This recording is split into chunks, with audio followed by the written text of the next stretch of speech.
Hey there, welcome to day 48 of our Supersize Your Business Annual Challenge. Today, like all this month, we're talking about confidence, and we are going to quickly reframe, I said fast, reframe failure. Why?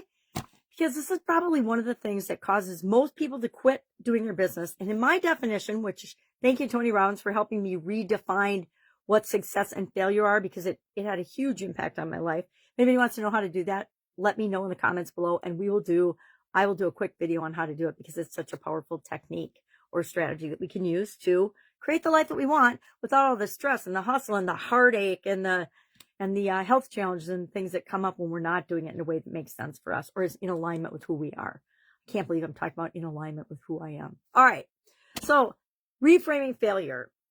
How do I do that? Why do I highly recommend that you do that?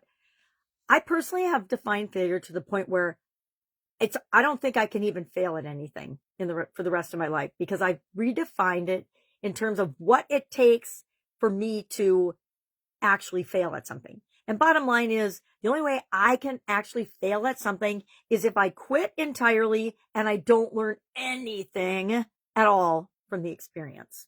Now, I don't know about you, but it's pretty hard for me to not learn at least one little thing from every experience that I am willing to be self-aware enough to step back and take a look at. So we're going to reframe failure today because it increases our confidence. If we realize, and if we know that in our core, that failure is just feedback of what didn't work this time, or feedback and a stepping stone. I actually don't even call things in my life or business failures anymore. I'm like, okay, it's just a stepping stone or an obstacle, or I use words to tamper down the emotion that's associated with things. If someone calls you a failure, that is usually a deep-seated emotional trigger for the vast majority of us. And that's why I will joke about, oh, that was an epic failure, because I know in my mind that that's funny to me, because it's impossible to fail unless I learn nothing from it. And I can think of different little examples in my personal life that I use this on, as well as with my businesses. And in each of my businesses, we have what we call a post-mortem. Anytime we do something, or teams do something, or we try something new, or we are ready and launching a new product or a new strategy or new anything, or it's something different or something that we've done in the past that didn't get us the results that it has, we want to do a little post-mortem meeting to look at, well, what happened? What's different this time? What do we do differently? What can we learn from this? And it's always the reason we're having this meeting and this post-mortem is so that we realize that the thing that didn't work according to the way we planned is just a stepping stone to get the big breakthrough that we're looking for. We obviously didn't have everything lined up properly to have this be the time that this worked for us. So we will, and I know post-mortem is kind of a bizarre term, but it also takes the sting out of thinking that anything that doesn't work the first time is an absolute epic failure and we're never going to try it again. But we'll do that and we'll ask ourselves what worked, what didn't, what was different, what changed. Maybe it's just the environment changed. Maybe our people that we're serving got a whole lot more savvy or a whole lot more skeptical because of other things that other businesses are doing. Can we control that? No, but we can make sure that we do things to increase trust, increase our authenticity, increase the confidence we have in ourselves, so we're portraying that to the people that we're here to serve. So our challenge today, my challenge for you today, is to create a failure debrief process, which is what my postmortem is, what our postmortems are, or name it something that's appropriate for you and for your industry or for your business, something that aligns with your culture that can be seen as a positive and fun.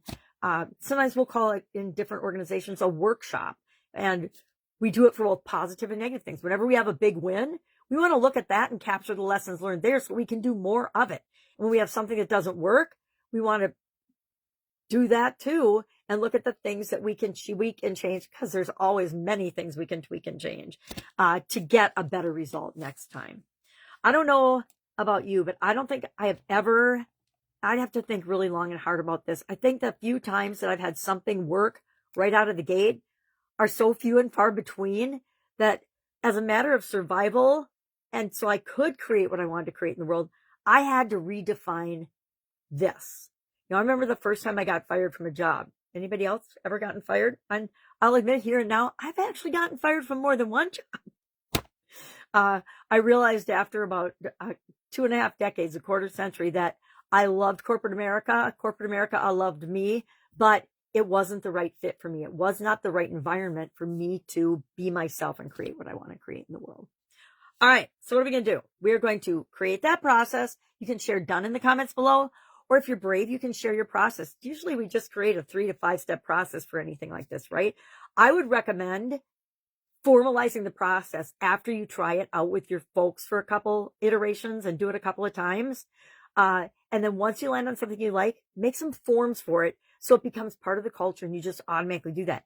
And encourage people in your organization to do that in their roles as leaders as well, because it sets the example for other people. And it allows us to step up and say, wow, that didn't go according to plan. What am I going to do next time? Because we always want to get to the what's next now as quickly as possible. All right. If you want any more discussions about this, if you want any examples about this that you need, like personal ones, just hit me up and ask. I am glad to share. I just don't want to talk for over 10 minutes as part of the challenge.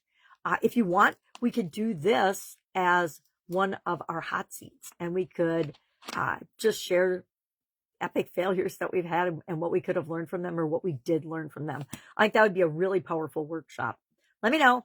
All right. Otherwise, I want to invite you to join me on the inside of the Supersize Your Business School community. That is where the annual challenge is going to live. That is where a bunch of things that I do are going to live from now on.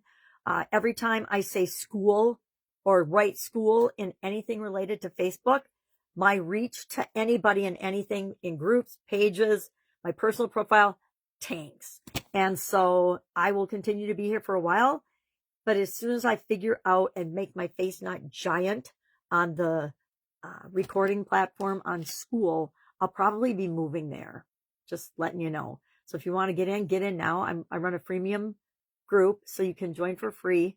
And then you can see if the other things that I offer are something that you are in need of or desire of now. All right. Have an awesome day. And I'll, of course, be with you tomorrow.